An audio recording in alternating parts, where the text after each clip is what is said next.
आज है day 6 20 days pandas challenge का। हमने पिछली वीडियो के अंदर देखा था कि हम कैसे एक डेटा फ्रेम को क्रिएट करते हैं। आज इस वीडियो के अंदर हम डेटा फ्रेम से रिलेटेड कुछ बेसिक फंक्शंस एंड एट्रीब्यूट्स को देखेंगे। तो मैंने यहाँ numpy और pandas को इंपोर्ट कर लिया है एंड pd.read csv से एक मैंने csv फाइल को यहाँ लोड कर लिया है। तो हमारा डेटा कुछ हमें ऐसा शो हो रहा होगा, ठीक है।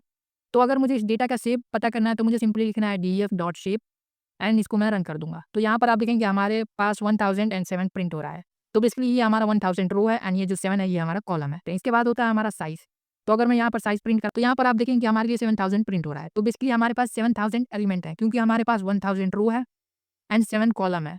तो अगर इन दोनों को मैं मल्टीप्लाई कराऊँ तो हमारे पास 7000 टोटल एलिमेंट्स इस डेटा फ्रेम के अंदर मुझे मिलेंगे, ठीक है। इसके बाद होता है df.endim। तो अगर मैं यहाँ endim करूँ तो यहाँ पर 2 प्रिंट होगा क्योंकि हमारा जो डायमेंशन है वो 2 है। बेसिकली हम रो एंड कॉलम दोनों के अंदर वर्क कर रहे हैं। इसके बाद होता है हमारा डी टाइप। तो अगर मैं यहाँ डी टाइप्स को अगर मैं प्रिंट कराऊँ तो यहाँ पर आप देखेंगे हमारे सारे कॉलम्स के नेम प्रिंट हो रहे हैं एंड उनका क्या डेटा टाइप है वो यहाँ पर प्रिंट हो रहा है। इसके बाद होता है हमारा इंडेक्स। तो अगर मैं यहाँ df.index करूँ तो यहाँ पर आप देखेंगे कि हमारा इंडेक्स बेसिकली रो का इंडेक्स जो है वो 0 से स्टार्ट हो रहा है एंड 1000 पे स्टॉप हो रहा है एंड स्टेप जो है वो बेसिकली 1 का स्टेप है। अगर मैं यहाँ पर df.values कराऊँ एंड अगर मैं इसको रन करूँ तो यहाँ पर आप देखेंगे कि हमारा डेटा से रिलेटेड कुछ मुझे इन्फॉर्मेशन मिल रहे हैं। बेसिकली इसके अंदर सारी वैल्यूज़ मुझे यहाँ पर दिख रही हैं। एंड अगर मैं यहाँ df.columns करूँ तो यहाँ पर आप देखेंगे कि हमारे सारे कॉलम के नेम जो है वो यहाँ पर प्रिंट हो रहे हैं। तो हमने अभी तक एट्रीब्यूट्स को देखा, तो अब हम फंक्शंस को देखते हैं। तो मैं आपको एक सिंपल तरीका बताता हूँ एट्रीब्यूट्स और फंक्शंस को पहचानने का।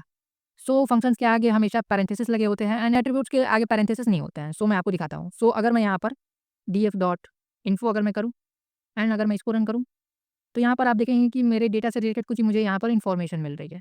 तो इस इन्फॉर्मेशन के अंदर मुझे यहाँ पर मेमोरी यूज़ एंड सारे कॉलम्स के डेटा टाइप भी यहाँ पर मुझे शो हो रहे होंगे, ओके। उसके बाद होता है हमारा डिस्क्राइब। तो अगर मैं यहाँ df.describe अगर मैं करूँ एंड अगर मैं इसको रन करूँ, यहाँ पर आप देखेंगे काउंट, मीन, स्टैंडर्ड डेविएशन। तो ये सारी चीज़ हमारे स्टैटिक्स के पार्ट है, ठीक है।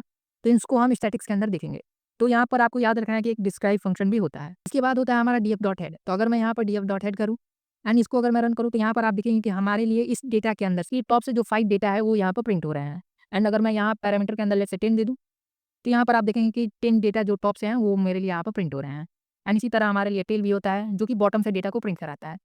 तो अगर मैं यहाँ टेल दूँ तो बॉटम से 5 डेटा जो है वो यहाँ पर प्रिंट हो रहे हैं एंड इसके अंदर भी मैं लेट्स से पैरामीटर दूँ 8 तो यहाँ पर बॉटम से 8 डेटा जो है वो यहाँ पर प्रिंट होंगे।